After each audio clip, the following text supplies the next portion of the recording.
अस्सलाम वालेकुम दोस्तों। आज जो नॉवेल्ट मैं आपको सुना रही हूँ उस नॉवेल्ट का नाम है हादसा और इस नॉवेल्ट की कलमकार हैं कुर्रतुल ऐन खुर्रम हाशमी। इस नॉवेल्ट को 3 हिस्सों में आपके लिए लेकर आ रही हूँ। आज की वीडियो में आप इस नॉवेल्ट का पहला हिस्सा पढ़ सकेंगे और सुन सकेंगे। लेकिन नॉवेल्ट सुनने और पढ़ने से पहले आप सब दोस्तों से एक गुजारिश है कि प्लीज़ मेरे चैनल को सब्सक्राइब कीजिए, मेरी वीडियो को लाइक तो ज़रूर कीजिए। तो चलिए बढ़ते हैं नॉवेल्ट हादसा के पहले हिस्से की जानिब। सुबह से मुसलसल होने वाली बारिश ने सड़कों गली में जगह जगह पानी खड़ा कर दिया था।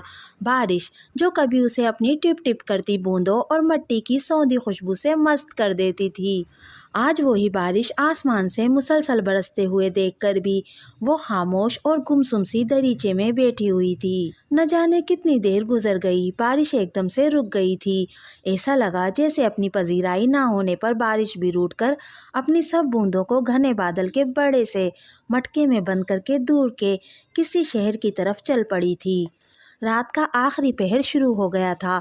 वो खामोशी से अपनी जगह से उठी और पाँव घसीटती हुई पिछले बरामदे का दरवाज़ा खोलकर बाहर निकली और छत की तरफ जाने वाली सीढ़ियों पर खामोशी से बैठ गई। उसकी नज़र पड़ोस के घर से आती अंगूर की बेल पर पड़ी। अंगूर की बेल उसके आंगन में भी काफ़ी फैल चुकी थी।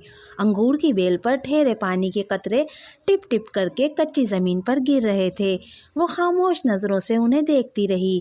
उसका खाली जहन और आंखें किसी चीज़ पर मरकूज नहीं थी। अचानक उसकी नज़र स्टोर की तरफ उठी। हल्की सी रोशनी में उसे कोई चीज़ चमकती हुई नजर आई। उसने ज़रा गौर से देखा। उसे एक झटका लगा। एकदम से उसकी सोई हुई हिस्सियात जाग गई थीं। उसे लगा जैसे उसके सुन होते जिस्म में अचानक से करंट दौड़ने लगा है। एक ख्याल का सहारा लेते हुए वो फौरन अपनी जगह से उठी। तेज़ कदमों से स्टोर की तरफ जाते हुए उसकी आंखों में अजीब सी चमक थी। अम्मी, मैं आपसे कह चुकी हूँ कि मेरे लिए रिश्ते देखना छोड़ दें। मैं अपनी पसंद से शादी करूँगी, हीरा ने हठधर्मी से कहा। पालक को बारीक बारीक काटती रेहाना ने गुस्से से उसकी तरफ देखा। और तेरी पसंद वो लफंगा नालायक पाशा है जो बाप के पैसे पर अय्याशी करता फिरता है। अपनी क्या कमाई है उसकी, अकल की अंधी। ये तो सोच के उसके 5 मरले के किराए के घर में पहले ही जंजाल पूरा आबाद है। वो तुझे ब्याह कर कहाँ रखेगा। आए दिन उनके घर से लड़ाई झगड़े की आवाज़ें आती रहती हैं। माँ बाप सर पर ना हो तो ये तीनों भाई एक दूसरे को कत्ल ही कर दें। तू चली है अपना घर बसाने। रेहाना के हाथ से ज़्यादा उसकी ज़ुबान तेज़ तेज़ चल रही थी। हीरा ने मुंह बनाकर माँ की तरफ देखा। अम्मी, तो मैं कौन सा किसी महल में पली बड़ी हूँ। 29 साल मेरी उम्र हो गई है। स्कूल में नौकरी करते हुए कई साल गुजर गए हैं। अब्बा के मरने के बाद हम लोगों ने कितना मुश्किल वक्त देखा है। बड़े भाई और बहन तो शादीशुदा और अपने घर बार वाले थे, मगर हम तीनों तो छोटे और किसी सहारे के मोहताज थे। अपनी ख्वाहिशों को मारते हुए बामुश्किल तंगदस्ती में वक्त गुजारा। किसी काबिल हुए तो सबसे पहले अपने लिए नौकरी तलाश की। मैं और हुमा ट्यूशन पढ़ाते पढ़ाते बामुश्किल अच्छे स्कूल में नौकरी हासिल कर सके और ज़ीशान ने अपने दोस्त की मिन्नत समाजत करके दुबई का वीज़ा लिया और वहाँ मेहनत मजदूरी कर रहा है। मगर आप जानती हैं कि अभी भी हमारे हालात बहुत अच्छे नहीं हुए हैं। हाँ, मगर बेहतर ज़रूर कह सकती हैं। हुमा की शादी किस मुश्किल से आपने की है और फिर भी उसे कैसा ससुराल मिला है जहाँ वो हर वक्त शोहर की मार और गालियाँ सहती अपने 2 बच्चों को लिए बैठी हुई है। पाशा के साथ कुछ मसले ज़रूर होंगे, मगर अम्मा वो हज़ारों से अच्छा है और सबसे बड़ी बात मुझसे मोहब्बत करता है। हीरा ने आज ठान रखी थी कि माँ को मनाकर ही दम लेगी। रेहाना ने परात में बारीक कटे पालक पर छुरी फेंकी और आसपास बिखरे हुए पालक के खराब पत्ते उठाकर शॉपर में डालने लगी। देख हीरा, तू अपनी जिद मनवाकर बहुत गलत करेगी। शादी से पहले की मोहब्बत बाद में ऐसे गुम होती है जैसे मानसून की बारिश के बाद एकदम से ही साफ आसमान निकल आता है। बंदा सोचता ही रह जाता है कि कहाँ तो अभी तेज़ बारिश हो रही थी और कहाँ अब चमकता हुआ सूरज सर पे आन खड़ा हुआ है। बेवकूफ़ लड़की, इतना तो सोच, जिसको सिर्फ दूर से देखा और जाना उसकी मोहब्बत का कैसे दावा कर सकती है। ऐसी राह चलती मोहब्बतें बहुत देखी और सुनी हैं हमने, دماغ کا خلل ہے یہ اور کچھ نہیں، ریحانہ کہتے ہوئے اپنی جگہ سے اٹھی اور کٹے پالک سے بھری پرات اٹھا کر باورچی خانے کی طرف چلی گئی۔ ہیرا نے پاؤں زور سے زمین پر مارا اور باورچی خانے کی طرف منہ کر کے چلائی، دماغ کا خلل ہو یا دل کا روگ، میں شادی پاشا سے ہی کروں گی بس۔ وہ بھاگتے قدموں کے ساتھ چھت کی سیڑھیاں چڑھ گئی۔ شام کا آنچل ہر طرف پھیل چکا تھا، اس لیے آس پاس کی چھتوں پر کافی رونق تھی۔ اب چھت پر اس کمینے سے نین مٹکا کرے گی۔ سچ کہتے ہیں سیانے، کمانے والی لڑکیوں کے دماغ ساتویں آسمان پر چڑھ جاتے ہیں۔ پتہ نہیں خود کو کیا سمجھتی ہے یہ آج کل کی نسل۔ کیا ہم نے بال دھوپ میں سفید کیے ہیں؟ دنیا کے سب رنگ ڈھنگ دیکھ رکھے ہیں۔ ریحانہ بڑبڑاتے ہوئے پالک کو دھو رہی تھی، اس کی بڑبڑاہٹ سے بے پرواہ ہیرا چھت پر پاشا کے ساتھ آنکھوں ہی آنکھوں میں دنیا جہان کی باتیں کر رہی تھی۔ دیکھ پاشا، اب بہت ہو چکا، تیرے بڑے دونوں بھائیوں نے صاف کہہ دیا ہے کہ وہ اب تیرا خرچہ نہیں اٹھائیں گے۔ تو دکان پر نہیں جاتا مگر ہر مہینے دھڑلے سے جیب خرچ مانگ لیتا ہے۔ پاشا، تو اچھی طرح جانتا ہے کہ کپڑے کی یہ دکان تیرے دونوں بھابھیوں کے جہیز میں لائے گئے زیور کو بیچ کر اور کچھ جمع پونجی اکٹھی کر کے لی گئی ہے۔ ان دونوں نمانیوں نے بھی ٹھیک سوچا کہ اپنے بچوں کے مستقبل کے لیے اپنا آج قربان کر دیا اور اپنے شوہروں کو کاروبار کے لیے رقم دی، مگر اس قربانی کے بدلے وہ دونوں ہر چیز پر گہری نظر اور سب معاملات پر پورا کنٹرول رکھتی ہیں۔ تیری ماں اور میں تو بس بزرگی کی چادر تلے وقت گزار رہے ہیں، تو اب سنجیدہ ہو کر کمانے کی سوچ۔ اس طرح کرے گا تو تجھے کون لڑکی دے گا؟ صرف اچھی شکل و صورت پر مت اترا، خود کو ہیرو سمجھنا چھوڑ دے۔ تیری جیسی شکلیں غربت کے اندھیرے میں ایسے گم ہوتی ہیں کہ کہیں نظر نہیں آتی ہیں، کچھ عقل کر۔ پاشا نے منہ بنا کر ابا کی اتنی لمبی تقریر سنی۔ اگر اس نے ابا سے پیسے نہیں لینے ہوتے تو کب کا اٹھ کر جا چکا ہوتا، مگر ابھی اسے ابا سے کام تھا، اس لیے سر جھکائے سنتا رہا۔ مگر ابا جہاں دیدہ تھے، وہ بیٹے کے چہرے کے تاثرات سے جان گئے تھے کہ وہ بھینس کے آگے بین بجا رہے ہیں۔ ابا نے گہری سانس لے کر اپنے کرتے کی جیب میں ہاتھ ڈالا اور کچھ نوٹ نکال کر اس کے ہاتھ پر رکھ دیے۔ پاشا کا چہرہ خوشی سے کھل اٹھا تھا، وہ فوراً اپنی جگہ سے اٹھا تھا کہ اس کے قدموں کو ابا کی سخت آواز نے روک دیا۔ پاشا، یاد رکھ کہ اب تیرے پاس اس عیاشی کے دن بہت تھوڑے رہ گئے ہیں، بہتر ہے کہ کچھ سوچ لے اپنے لیے۔ پاشا نے پلٹ کر ابا کی طرف دیکھا تو اس کے چہرے پر گہری مسکراہٹ تھی۔ پاشا نے سب سوچ رکھا ہے ابا، فکر مت کریں۔ پاشا سیٹی بجاتا گھر سے باہر نکل گیا۔ عام حالات ہوتے تو وہ ان پیسوں سے اپنے آوارہ اور نکمے دوستوں کے ساتھ عیاشی کرتا یا کسی جگہ جوئے میں ہار دیتا، مگر ابا نہیں جانتے تھے کہ پچھلے کئی مہینوں سے وہ اپنے جیب خرچ کا ایک بڑا حصہ ہیرا کو تحفہ دینے پر خرچ کر رہا تھا۔ یہ نہیں تھا کہ اسے ہیرا سے جنونی محبت تھی، محبت تو اس کے لیے ہر روز بدلنے والے لباس کی طرح تھی۔ اس کی زندگی میں اتنے چہرے آئے اور گئے تھے کہ اسے ٹھیک سے گنتی بھی یاد نہیں تھی۔ ہیرا پچھلے کچھ مہینوں سے اس کے سر پر آسیب کی طرح سوار تھی، صرف دو وجوہات کی وجہ سے، ایک اس کی منموہنی اور حسین صورت، دوسرا وہ برسر روزگار اور تنہا لڑکی تھی، یعنی کہ اس نے بھی اپنے بھائیوں کی طرح مستقل آمدنی کا ایک ذریعہ تلاش کر لیا تھا۔ وہ ایک ایسی کمیٹی ڈال رہا تھا جو مستقبل میں اسے بہت منافع دینے والی تھی۔ اسے بھی اندازہ تھا کہ وقت بہت تیزی سے اس کے ہاتھ سے نکلا جا رہا تھا۔ جب سے بھائیوں کے بچوں نے لڑکپن کی دہلیز پر قدم رکھا تھا، بھائی ان کے مستقبل کے لیے بہت فکر مند رہنے لگے تھے، اور اس فکر مندی کے پیچھے زیادہ ہاتھ ان کی بیویوں کا تھا، جو اب کسی صورت بھی نکمے دیور کا مزید بوجھ برداشت کرنے پر تیار نہیں تھیں۔ اس لیے وہ ہر وقت اپنے شوہروں کے کان بھرتی رہتی تھی۔ بات ان کی بھی غلط نہیں تھی۔ پاشا نے اب تک صرف آوارہ گردی اور عیاشی کے علاوہ کچھ نہیں کیا تھا۔ اس کے کردار کی خامیوں اور مزاج کی رنگینی سے سب واقف تھے۔ پاشا نے آج فیصلہ کر لیا تھا کہ اب مزید ہیرا پر پیسے خرچ کرنے کے بجائے اس سے رشتے کی بات کرے گا۔ اسی لیے پاشا نے ہیرا کو قریبی پارک میں بلایا تھا۔ دیکھو میں آج اپنے ہیرا کے لیے کیا لایا ہوں۔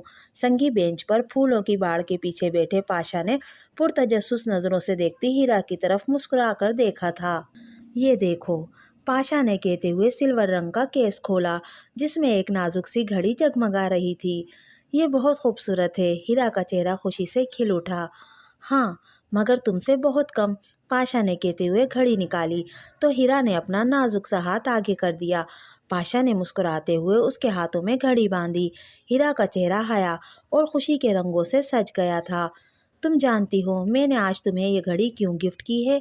पाशा ने अपने घने बालों में हाथ फेरते हुए कहा। हीरा ने सवालिया नज़रों से उसकी तरफ देखा।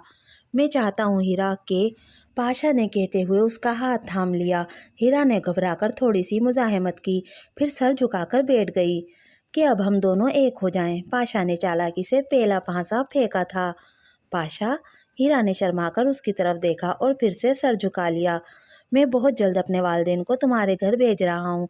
बस हीरा, अब हमारी मोहब्बत में जुदाई के लम्हे ख़त्म और मिलन की घड़ियाँ करीब आ रही हैं। इस घड़ी की तेज़ तेज़ चलती सुइयाँ तुम्हें एहसास दिलाती रहेंगी कि अब वो वक्त दूर नहीं है जिसके ख्वाब हम दोनों ने मिलकर देखे थे। पाशा ने कहते हुए उसका हाथ छोड़ दिया। हीरा एक ट्रांस के आलम में उसे सुन रही थी। पाशा हर चालाक व मक्कार मर्द की तरह एक मासूम औरत को बेवकूफ़ बनाने के लिए एक छोटे से मोहब्बत भरे घर का हसीन ख्वाब दिखा रहा था। हीरा उसकी बातों के ज़ेर असर बहुत दूर तक सोचती चली गई। जब पाशा ने उसके चेहरे के सामने चुटकी बजाकर मुतवज्जो किया था, लगता है तुम अभी से अपने मोहब्बत भरे आशियाने में पहुंच गई हो। पाशा का लहजा शरारती था। हीरा ने संभल कर उसकी तरफ देखा और फिर एतमाद से बोली, अपने मोहब्बत भरे आशियाने में जाऊंगी ज़रूर, मगर तुम्हारे साथ। जियो मेरी शहजादी। पाशा का अंदाज लोफरों वाला था, मगर उसकी मोहब्बत में डूबी हीरा को कब ऐसी बातों का एहसास होता था। हीरा, तुम्हारे घर वाले मान जाएंगे ना? पाशा ने किसी खदशे के तहत पूछा। हीरा ने चौंक कर उसकी तरफ देखा। घर वाले? घर में सिर्फ मेरी माँ है पाशा, बाकी बहन भाई अपनी अपनी ज़िंदगियों में मगन हैं। मुझे उनकी परवाह नहीं है। तुम फिक्र मत करो और अपने वालिदैन को रिश्ते के लिए भेजो। पाशा की आंखों में अय्यारी की चमक उभरी थी। शाम ढलने लगी तो हीरा ने जाने की इजाज़त मांगी और अगली मुलाकात का वादा करके चली गई। उसके जाने के बाद पाशा ने अपनी जगह से खड़े होते हुए अंगड़ाई ली और फिर बुड़बुड़ाया, तुम्हारी जैसी अहमक जिन्हें घर से बाहर निकलने की आज़ादी क्या मिल जाती है, वो खुद को अक्ल कुल समझ लेती हैं। ऐसी लड़कियां ही तो हम जैसे लड़कों का आसान तरीन हदफ होती हैं। मोहब्बत भरा आशियाना हूँ, पाशा ने मुंह बनाकर कहा और सीटी बजाता हुआ घर की तरफ चल पड़ा। आज वो अपने मकसद में कामयाब हो गया था। देख हीरा, तूने सबकी नाराज़गी के बावजूद अपनी मनमानी कर ली है। कल तेरी शादी है और जिस तरह हो रही है वो भी तेरे इल्म में है। ना यहाँ से कोई खुश है और ना वहाँ से। पाशा के वालिदैन किस तरह रिश्ता लेकर आए थे, जैसे ज़बरदस्ती लाए गए हों। उसके बड़े भाइयों ने साफ कह दिया था कि कारोबार में पाशा का कोई हिस्सा नहीं है, घर किराए का है। अगर पाशा किराया देगा तो ही रह पाएगा। और तू बहुत अच्छी तरह जानती है कि पाशा ने चंद दिन पहले एक मामूली सी नौकरी हासिल की है। वो उस घर में हिस्सा नहीं डाल सकता, इसलिए कुछ दिन पहले पाशा ने एक छोटा सा मकान किराए पर लिया है कि तुझे रुखसत करवा के वहाँ लेकर जाएगा। यानी कि उसके घर वाले लड़के की कोई जिम्मेदारी नहीं ले रहे हैं। कल को कोई मसला हुआ तो हम किसके पास जाएंगे? रेहाना ने मेहंदी वाले हाथों को घूरती हीरा को मुखातिब करके कहा था। दोनों बहनें कुछ दिन पहले आ गई थीं। वो ही रोज़ ढोलक बजाकर रौनक लगा लेती थीं। मोहल्ले की लड़कियां भी शामिल हो जातीं। मोहल्ले की एक लड़की आरफा, जिसने ब्यूटिशन का कोर्स किया हुआ था और अपना छोटा सा पार्लर चलाती थी, उसने हीरा को मेहंदी लगाई थी और कल बारात वाले दिन आरफा ने ही हीरा का मेकअप करना था। अम्मी, इन बातों को बार बार दोहराने का क्या फ़ायदा, आप फिक्र मत करें। हीरा ने माँ को तसल्ली दी तो वो गहरी सांस लेकर रह गई। अच्छा मेरी बेटी, अल्लाह तेरी किस्मत अच्छी करे। रेहाना ने हीरा के सर पर हाथ रखा और वहाँ से उठकर चली गई। हीरा ने माँ को जाते हुए देखा, फिर घुटनों पर थोड़ी टिकाकर वो अपनी बड़ी बड़ी आंखों में आने वाले दिनों का तस्वुर करते हुए ज़ेरे लब मुस्कुराने लगी। पाशा ने उसे अपने घर वालों के रवैये के बारे में पहले ही बता दिया था कि वो इन लोगों से ज़्यादा उम्मीदें मत रखे। उसने हीरा के मशवरे से 2 गलियां छोड़कर छोटा सा ऊपर वाला पोर्शन ले लिया था। वो अपनी मोहब्बत के मिलने पर नाज़ा थी। उसे कोई फ़र्क नहीं पड़ता था कि उसके प्यारे इस शादी से खुश हैं या नहीं। वो इस वक्त खुद गर्ज होकर सिर्फ अपने लिए सोच रही थी। हीरा ना चाहते हुए भी रुखसती के वक्त माँ से गले लगकर रो पड़ी थी। रुखसती का दर्द और दुख क्या होता है, ये उसे उस वक्त पता चला जब वो उस लम्हे से गुजरी।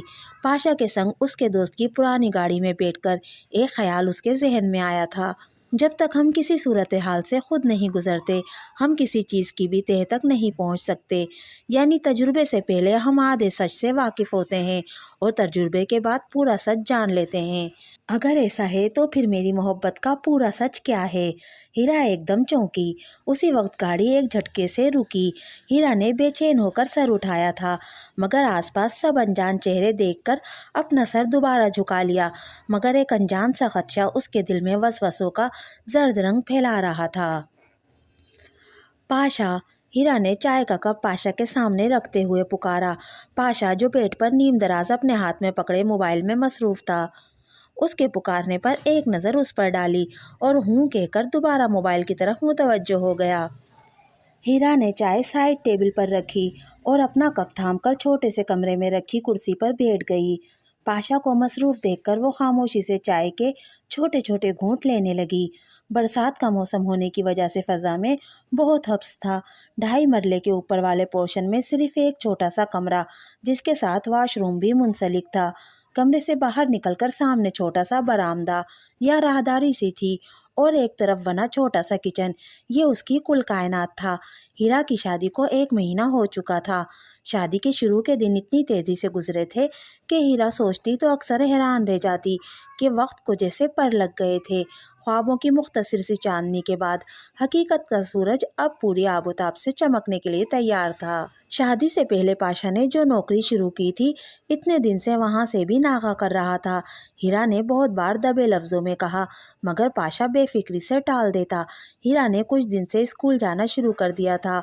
वो जानती थी कि घर बैठने से खर्चे पूरे नहीं होंगे। आमदनी का सबसे बड़ा जरिया तो वो खुद थी और ये बात वो पहले से जानती थी, मगर जानने और बीतने में एक वाज़ेह फ़र्क था, जिसका एहसास उसे अब कदम कदम पर होता था।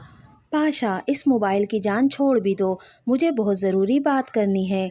इंतज़ार से तंग आकर हीरा झिंझलाई तो पाशा ने चौंक कर उसकी तरफ देखा और फिर मोबाइल एक तरफ रखकर सीधा होकर बैठ गया। चाय के ऊपर मलाई की तह जम गई थी।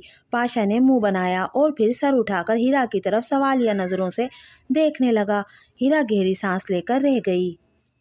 दोस्तों, ये था नॉवेल हादसा का पहला हिस्सा। दूसरा और तीसरा हिस्सा जल्द ही आपके लिए लेकर आऊंगी। अगर मेरी आज की वीडियो अच्छी लगी तो प्लीज़ मेरे चैनल को सब्सक्राइब कीजिए, मेरी वीडियो को लाइक और शेयर कीजिए। मिलते हैं अगली वीडियो में, तब तक के लिए अल्लाह हाफिज़।